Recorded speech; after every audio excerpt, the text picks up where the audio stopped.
For those of you viewing this from Australia, yes, we realise you're about to start a very long and hot summer. For those of us in the Northern Hemisphere, and specifically here in Northern Europe, we're probably about to experience a long and wet one. Now, to make your winter riding that bit more enjoyable in the north of Europe, it's not a bad idea to fit a set of mudguards. And in these modern times, more manufacturers are making mudguards, or fenders as you call them over in the US, which will fit onto your normal race bike with less clearances. In this video, we're going to show you how to fit a set of SKS race blades so that both you and the people on your wheel, if they're able to keep up, enjoy your winter riding that little bit more.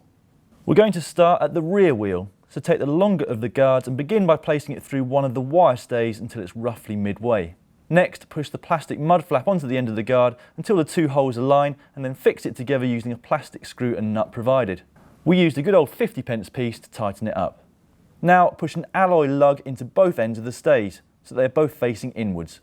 It's now time to mount this part onto the bike itself, and it's easiest to do this with the bike on the ground. Take the quick release out, then put the two lugs in line with the wheel axle and thread the quick release back through. The instructions say to discard the two springs on the quick release. Make sure that the wheel is seated properly within the frame and then tighten the quick release back up. Next, take off the rear brake caliper, which will normally require a 5mm Allen key. Make sure that you keep the bolt and washer safe. We tend to screw it back on by hand so that we're sure not to lose it. Now you can fit one of the longer brackets to the rear guard, clicking it in with the two prongs facing upwards. Next, fit the short bracket to the rear guard extension, like this. Thread this part around the seat stay and up over the rear wheel, lining the two prongs up with the rear guard and against the frame caliper hole.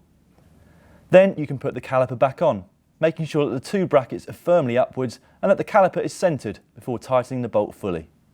Undo the bolts on the guard stays near the quick release and adjust by trial and error while spinning the wheel until the tyre is no longer rubbing on the guard, before tightening the bolts back up. Okay, that's the rear guard fitted now. Now, it is quite a finicky process to get it so that the tyre doesn't rub at all against it, particularly if you've got a big tyre on your bike. But you should be able to get there eventually with some patience by adjusting these stays here. Now, the instructions, they've got the stays right in the middle of the guard, but we found that if we put them a little bit further towards the rear of the guard, it stops it moving about quite so much and rattling. At the front end here, depending on how close this part is to your frame and depending how much you care for your frame, it's not a bad idea to put some tape against it to stop it from rubbing and causing any scratches if it starts to rattle around when you're on the bike. Onto the front one now, and the process is very similar, but the length of the bracket that you use will depend on the depth of your forks. Repeat the same steps to the front guard to put it together and attach it to the front quick release, again discarding the two springs. On our fork, we needed to use the longest bracket to give the guard enough clearance. Attach one of the shorter brackets to the front guard extension and then line the two brackets up with the caliper hole. Make sure the prongs of the brackets are pushed upwards before reattaching the brake caliper and tightening it up. Make the same adjustments on the stays of the front guard until there's no more rubbing. The front extension of our guard took us a while to adjust properly, but we got there in the end. Okay, we're all set up now and ready to roll. It's taken me about 45 minutes from start to finish to get these things set up perfectly, but it is a job worth doing because not only will it keep your feet and your bum that little bit drier, it will also keep muck away from your frame and also grit away from the drivetrain, which should increase its lifespan. And as always, for more videos like this, stay tuned to GCN.